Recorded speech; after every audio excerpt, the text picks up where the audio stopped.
이번 시간에는요, 저희 요즘 정말 많이 접할 수 있는 단어 ESG라는 것에 대해서 우리 사회적 경제 영역에서도 ESG, 기업의 사회적 가치를 대표하는 단어라고 할 수 있겠죠.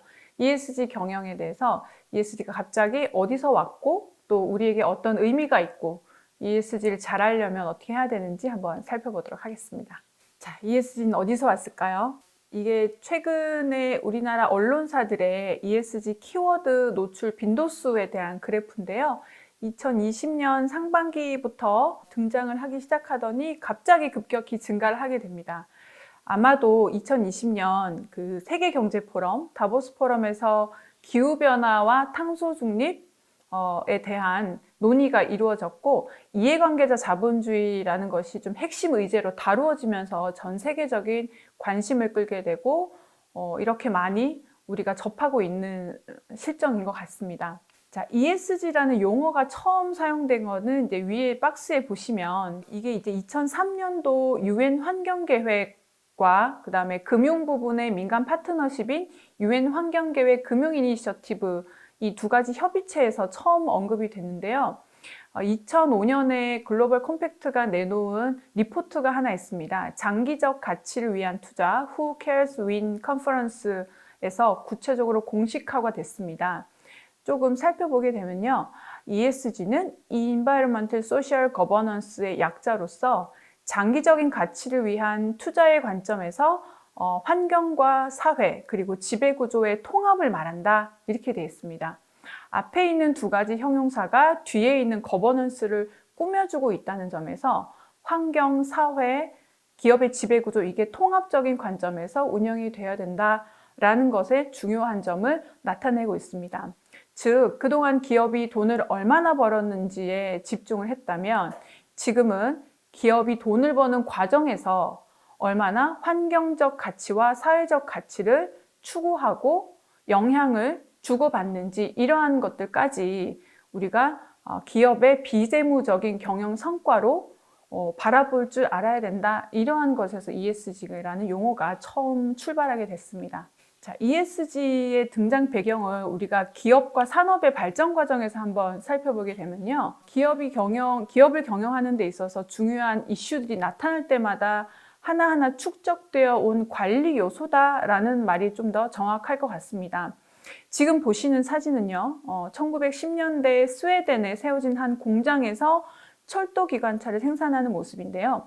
이때만 하더라도 기업이 경영을 통해서 부가가치를 많이 만들기 위해서는 자금을 잘 조달을 하고 공장이나 기계나 부품 이런 것들 잘 갖추어서 많이 만들어서 대량 생산을 통해서 부가가치를 만드는 생산 관리가 중요한 경영의 한 요소였던 시대입니다. 여기 보신 사진은요, 호손 실험이라고 잘 알려져 있는 실험인데요. 우리가 생산성을 더 가져오고 더 많은 부가가치를 내려면 공장에서 직공들을 대상으로 조명 밝기에 따른 생산성 실험을 했습니다. 근데 의외로 실험 결과 조명 밝기와는 상관관계가 없었지만 팀장과 팀원 또는 팀원들 간의 이런 종업원들, 일을 하는 사람들의 동기부여와 서로와의 관계가 생산성에 아주 큰 직접적인 영향을 주었다라는 부분들을 발견하게 된 하나의 실험이었습니다.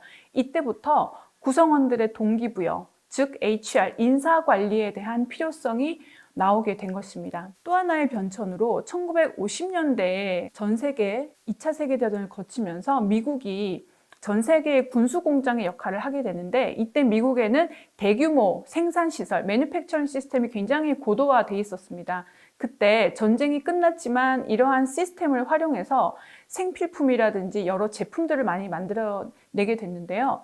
즉 공급이 수요를 초과하게 되면서 만드는 족족 팔리는 것이 아니라 시장에 제품을 내놨을 때, 즉 공급이 수요를 초과했을 때 소비자들이, 구매자들이 더 좋은 제품, 질 좋은 제품, 내가 필요로 하는 제품 이런 것들을 선택할 수 있게 하는 소비자들의 파워가 중요해지는 마케팅 관리의 시대가 오게 된 것이죠. 여기 보시는 사진은 퓰리처상을 수상한 사진으로도 유명한데요. 다우케미칼이라는 회사가 베트남 전쟁에 활용된 생화학 무기 이를 생산을 하는 것으로 불매운동이 확산되게 했던 그런 출발점이 됐던 사진입니다. 그래서 아무리 기업이 돈을 버는 것도 좋지만 이렇게 사람을 죽이면서까지 사람한테 치명적인 영향을 주는 제품을 생산해서는 안 된다. 이런 사회적 평판, 명성에 대한 관리가 또 중요하게 또 다루어지는 시대가 됐습니다. 그 이후에 나이키가,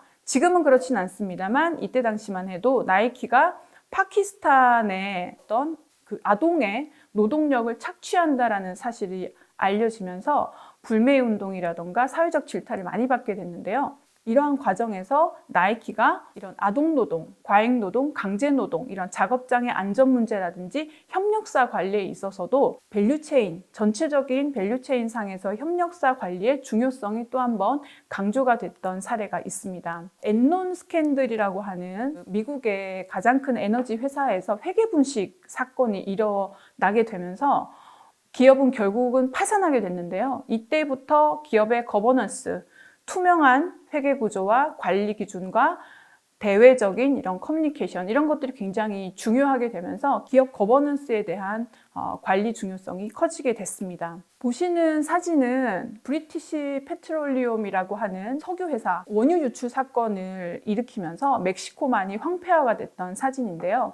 이때의 사고로 인해서 실제로 그 배상금이나 과징금, 법정 소송비를 포함해서 약 1,000억 불의 경제적 손실을 일으키게 됐고, 환경 문제에 대한 심각성을 일깨워주는 그런 계기가 됐습니다. 환경 문제가 환경 운동가들의 역할 또는 마냥 보호해야 된다, 뭐 이런 것들을 가지고 우리가 소극적으로 점진적으로 바라볼 문제가 아니라 항상 언제나 발생할 수 있는 이슈다, 잠재적인 리스크다 라는 측면에서 환경 문제를 인식을 하게 됐고 바라보게 된 그런 계기가 됐다고 할 수 있겠습니다. 이렇듯이 ESG는요, 갑자기 툭 튀어나온 개념이 아니라 기업 경영에 영향을 미치는 새로운 요소들이 계속 나오면서 등장을 한 개념이다. 이렇게 보시면 될 것 같습니다. 과거에 공장 기계가 중요했던 시대는 생산관리 시대였고, 종업원이 중요해지면서 인사와 조직 관리가 중요해지고, 마케팅 관리, 그 이후에 사회와 환경 또한 기업의 경영 환경을 중요하게 결정짓는 요소다. 그래서 과거에는 기업이 만들어내는 가치 제고의 범위가 경제적인 영역, 사회적인 영역에 국한되어 있었다면 지금은 환경적인 영역까지 더욱더 확대가 되고 있고, 가치 제고를 해야 되는 대상도 기업 내부의 이해관계자뿐만 아니라 외부의 이해관계자, 미래 세대와 자연 환경까지 이렇게 확산이 되는 형태를 볼 수가 있게 됩니다.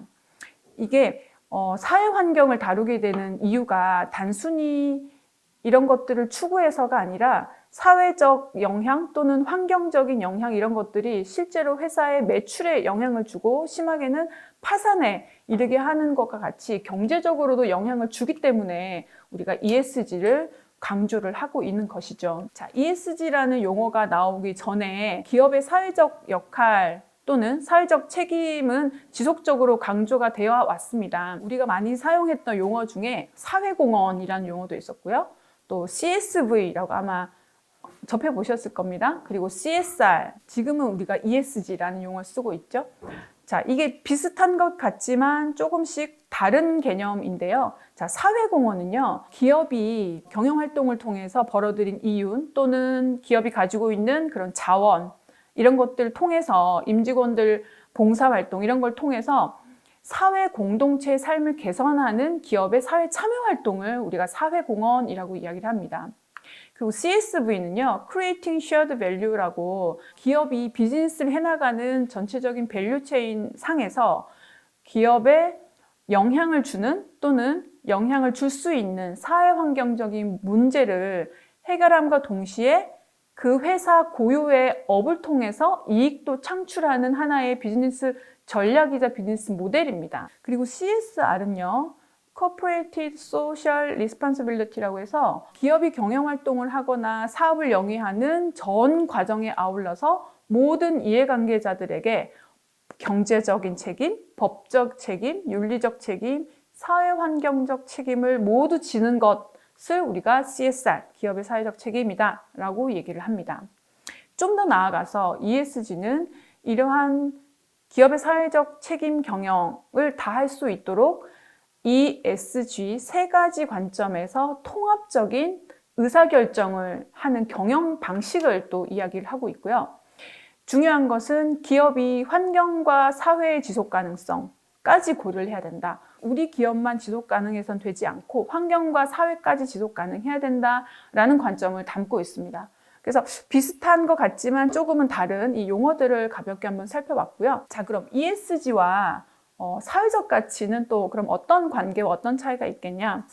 ESG는요, 일반적으로 이제 기업에서 사용하는 용어입니다. 기업에 필요한 자원과 자본을 공급하는 자본시장의 관점에서 많이 투여가 되어 있는 용어다. ESG는 그렇게 보시면 되고요. 사회적 가치는 일반적인 사회 전반에 적용되는 단어죠. 공공조직, 비영리 조직 또는 정부기관을까지 아우르면서 인류와 사회가 모두 지속 가능한 번영을 누리기 위해서 필요한, 추구하는 이런 가치들을 다룰 때 우리는 사회적 가치다. 이렇게 얘기를 합니다. 그래서 사회적 가치를 넓게 추구하는 과정 안에서 기업이라고 하는 자본시장 중심의 기업에서 추구하게 되는 사회적 가치를 우리는 ESG라는 용어로 표현할 수 있다. 이렇게 좀 이해를 해주시면 될 것 같습니다. 자, 그럼 ESG가 갖는 의미는 뭘까요? ESG는 누가 챙겨야 하는 걸까요? 자, 두 가지로 볼 수 있을 것 같아요. 하나는 투자자의 입장, 투자기관의 입장이고요.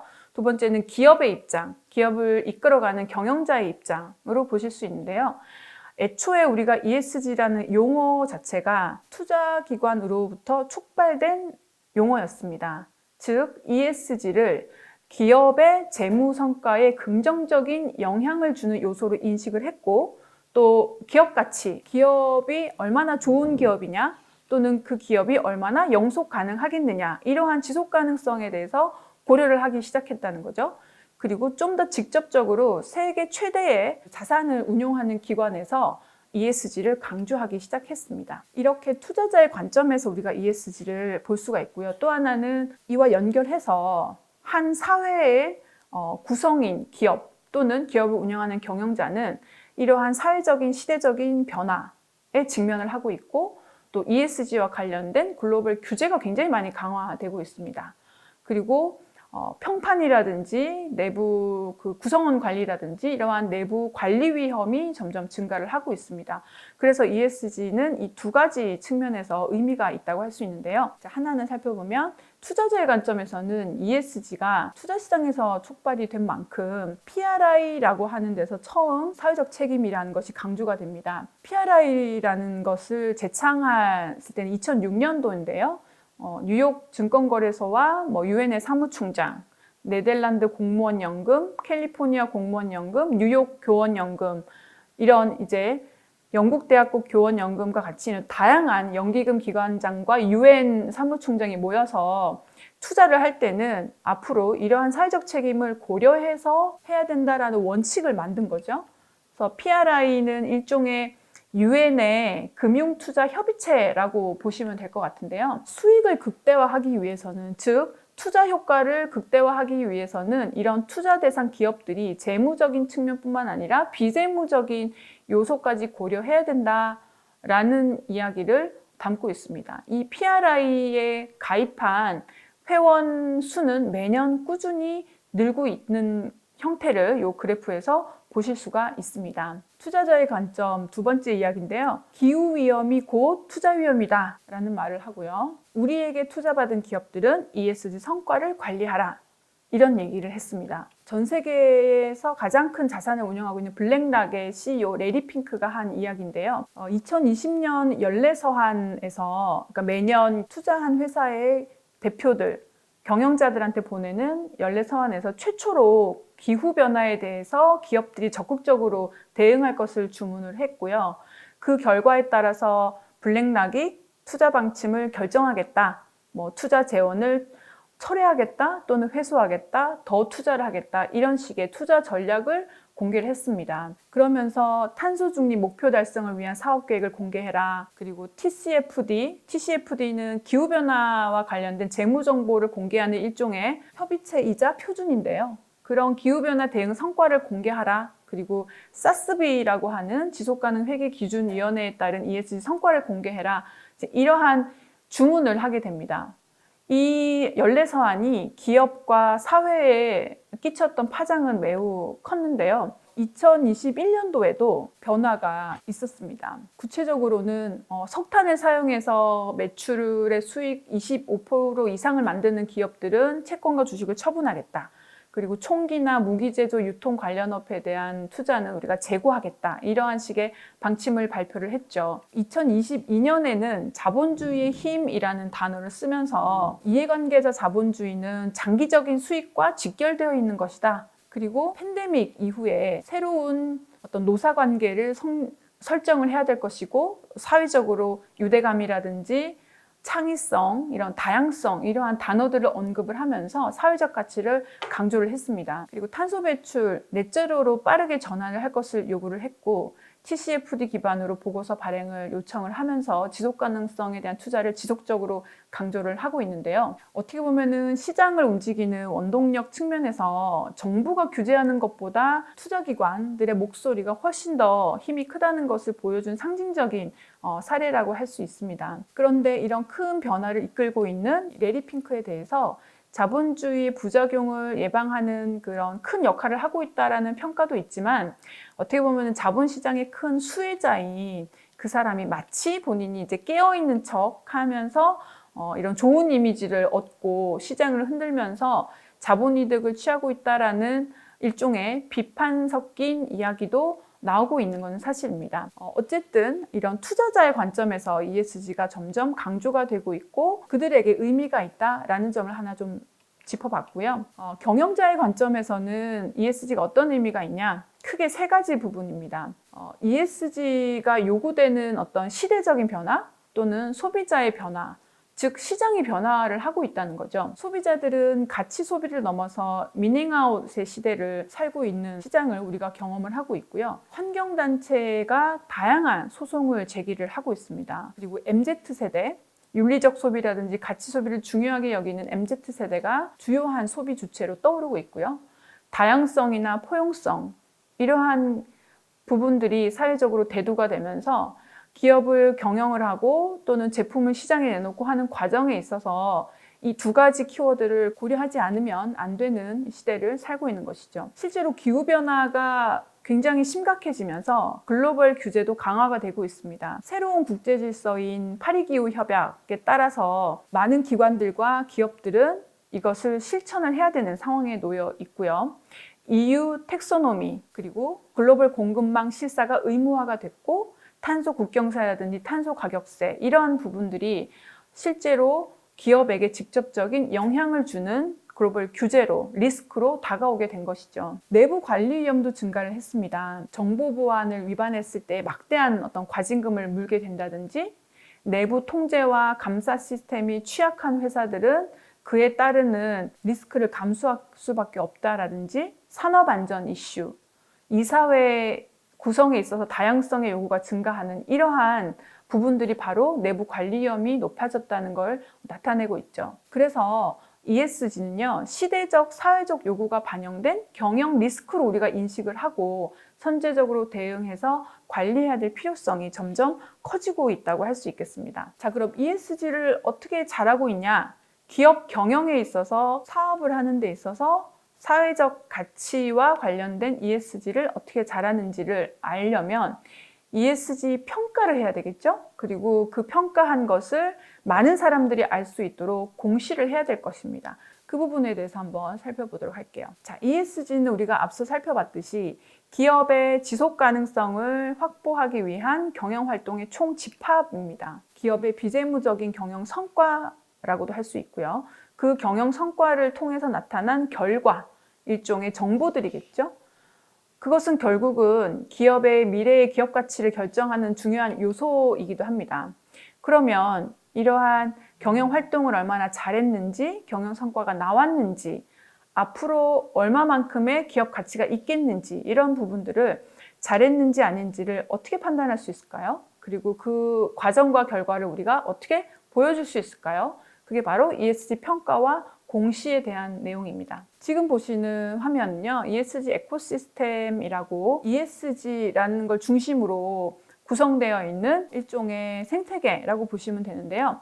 왼쪽에 보시면 ESG와 관련된 표준들을 만드는 글로벌 표준화 기관들이 있습니다. ISO라든지 GRI라든지 SASB 같은 곳이 있고요. 그리고 이러한 것들을 평가를 하는 평가 방법론이자 프레임워크를 관장하고 있는 부분들도 있죠. TCF라든지 IIRC라든지 이런 것들이 대표적인 것들이 되겠고요. 그 평가 결과를 금융시장, 자본시장에 제공하는 데이터 제공 기관들도 있습니다. 이러한 다양한 주체들이 모여서 ESG 에코시스템을 구성하고 있다라고 이해해 주시면 될 것 같습니다. 글로벌 표준에 맞춰서 우리나라에서도 한국거래소 KRX에서 기업들이 ESG에 대한 경영 성과를 어떻게 공시를 하고 정보 공개를 할 수 있을지 가이던스를 내놓았습니다. 그래서 ESG 정보 공개를 확대해서 지속가능 투자를 좀 더 활성화하고 기업이 스스로 ESG 정보를 공개할 때 이 가이드를 참고하면 좋다라고 해서 이제 만든 가이드인데요. KRX 정보공개 가이던스에는 크게 3가지 내용을 담고 있습니다. ESG 정보 공개를 왜 해야 되는지, 보고서를 작성을 하고 어떻게 공개를 할 수 있을지, 그 과정에서 준수해야 될 원칙은 무엇인지 그런 것들을 이제 담고 있는데 ESG 대응, 그리고 평가, 이해관계자, 크게 이 3가지 항목에 대해서 지표들을 구성을 해서 쭉 설명을 하고 있는 방식입니다. 이거는 나중에 한국거래소 ESG 포털에 가시면 좀 더 자세한 내용을 보실 수가 있으니까 좀 참고를 해보시면 좋을 것 같습니다. 국내외 ESG 평가와 관련된 프레임워크들이 뭐가 있는지를 한번 쭉 볼 텐데요. ESG는 어떤 한 기관에서 관할하는 게 아니라 다양한 기관들이 있습니다. 국내에만 하더라도 한국 ESG 기준원, 서스틴베스트, 한국 ESG 연구소, 그리고 지속가능발전소 이러한 다양한 기관들이 있고요. 그리고 국민연금이나 이제 KRX 아까 보셨던 한국거래소 같은 데서도 이런 자체적인 평가기관을 만들어서 채택을 하고 있고, 최근에는 다양한 어떤 협회라든지 금융기관에서 기업들이 스스로 자가진단 해볼 수 있는 ESG 자가진단 서비스들도 많이 내놓고 있습니다. 자, 해외에서는요, GRI나 TCFD, SASB와 같은 이런 기준을 제공하는 곳이 있고, MSCI나 이제 다우존스, 블룸버그 이런 것과 같이 실제 기업의 ESG 평가를 하고 데이터를 관리하는 이런 곳들이 많이 있습니다. 지표는 여러 가지 글로벌 표준과 그런 협의체들을 통해서 통일되고 있는 추세이긴 합니다만, 평가는 기관에 따라서 보는 관점이 조금씩 다를 수 있으니까 우리가 구분할 필요는 있겠습니다. 하나하나 좀 대표적인 것만 좀 소개를 드리고 싶은데요. 요거는 한국 ESG 기준원에서 나온 ESG 평가 모델입니다. 3가지 평가 영역 ESG에 있어서 평가 모형 모델은 어떤 것들을 채택을 하고 있고, 이를 위한 모범 기준은 각각의 영역에서 어떻게 구성이 되어 있는지, 그리고 그것은 법이나 제도나 규범, 관련된 규제들은 무엇을 근간으로 하고 있는지 이런 것들을 이제 설명을 하고 있는 건데요. 예를 들면 이제 환경을 가지고 한번 보시게 되면 경영 프로세스 모델을 기반으로 하고 있는데 업종에 따라서 우리가 그 업종이 끼칠 수 있는 환경의 영향과 환경 위험에 대한 요소들은 서로 다를 수 있습니다. 그래서 산업별 환경 민감도를 고려해서 상중하로 나누고요. 이것을 각 업종에 따른 환경 경영 체계를 가지고 있는지, 그것들을 잘 실행하고 있는지, 어떤 성과를 만들어냈는지, 이런 것들이 이해관계자 대응은 어떻게 하고 있는지 이런 것들을 경영 프로세스 모델을 기반으로 평가를 하고 있습니다. 이것의 근간은 저탄소 녹색성장 기본법, 그다음에 화학물질 등록 및 평가 관련 법, 그리고 ISO 14001 관련 환경 표지와 환경 인증 제도, 그리고 TCFD 이런 것들을 관련 근거로 해서 만들어졌고요.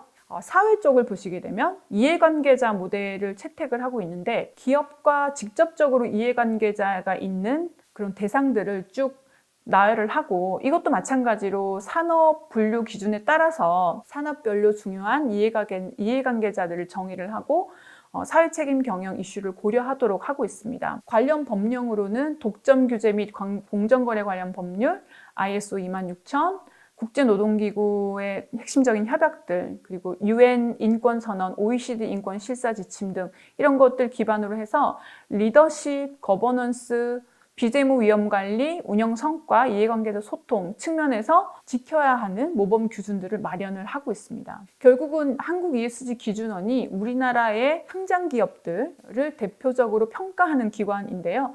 여기서 나와 있는 모범 기준들을 사전에 살펴보고 우리 기업에 적용하는 것도 ESG 경영을 잘할 수 있는 방법 중에 하나가 되겠죠. 자, 그 다음은 K-ESG 가이드라인이라고 하는 건데요. 이거는 2021년 12월에 ESG 붐이 한참 일고 있을 때 우리나라 관계부처 합동으로 만들어진 한국형 ESG 가이드라인이라고 보시면 됩니다. 여기서는 기업들이 ESG 경영을 추진을 하거나 평가에 대응을 받을 때 글로벌 기준을 따르되 국내의 상황 이런 것들을 고려해서 어떻게 준비를 하면 되는지에 대해서 나와 있는 가이드 문서이고요. 13개의 평가 지표들 참고하고 공시 기준들을 분석을 해서 4개 영역 61개의 항목을 도출했습니다. 그래서 산업별 이슈와 조직의 ESG 추진 방향, 이해관계자 관점에서 진단 항목별로 좀 가중치를 결정해서 적용할 수 있도록 가이드를 하고 있는데요. 대기업뿐만이 아니라 중소기업이나 중견기업 이런 소기업의 실정에 맞도록 컴팩트하게 간소화해서 진단할 수 있도록 별도로 27개의 문항을 뽑은 것도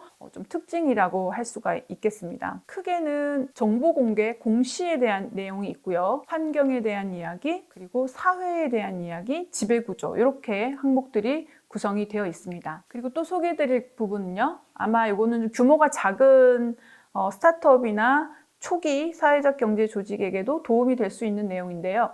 한국벤처투자에서도 ESG 투자 가이드라인이라는 걸 만들었습니다.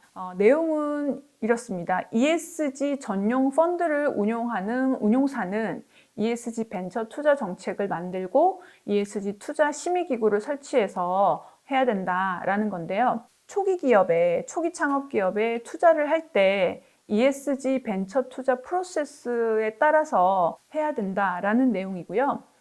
기업의 성장 단계가 우리가 초기 창업 기업은 굉장히 시작 단계, 그리고 어느 정도 사업이나 제품이 나오고 나서 시장 테스트를 하는 단계, 그 다음에 제품의 양산 단계, 본격적인 성장의 단계 이렇게 구분한다고 했을 때 크게 3가지 레벨로 나눠서 레벨 1, 2, 3단계로 나눠서 기업의 발전 단계에 따라서 적용할 수 있는 부분으로도 가이드를 좀 하고 있고요. 그리고 산업별로 주요 ESG 요소들을 다르게 구분을 했습니다.